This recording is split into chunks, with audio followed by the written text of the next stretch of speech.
আইসক্রিমটা আজ এত সুন্দর খেতে হয়েছিল কি বলবো তোমাদের। আজ একটু অন্যরকম ভাবেই আইসক্রিমটা বানানোর চেষ্টা করেছিলাম। এই দেখো বাইরের ওয়েদারটা কি সুন্দর, চারিদিকটা বেশ মেঘ করে এসেছে আর খানিকক্ষণ পরে মনে হচ্ছে যেন বৃষ্টি শুরু হবে।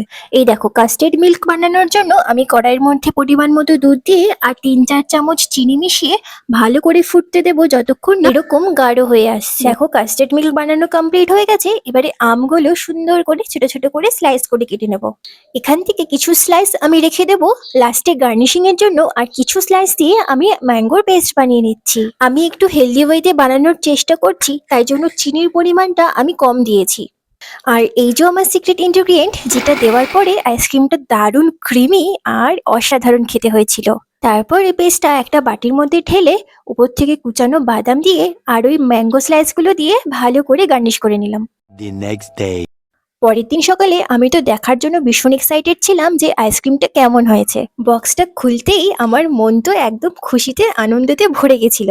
বিশ্বাস করো, দেখতে যেমন হয়েছে খেতে তার থেকেও অসাধারণ হয়েছিল। আমি এতটাই এক্সাইটেড ছিলাম, আমি সকালে ব্রেকফাস্টও করিনি, আমি খালি পেটে এই পুরো আইসক্রিমটা খেয়েছিলাম।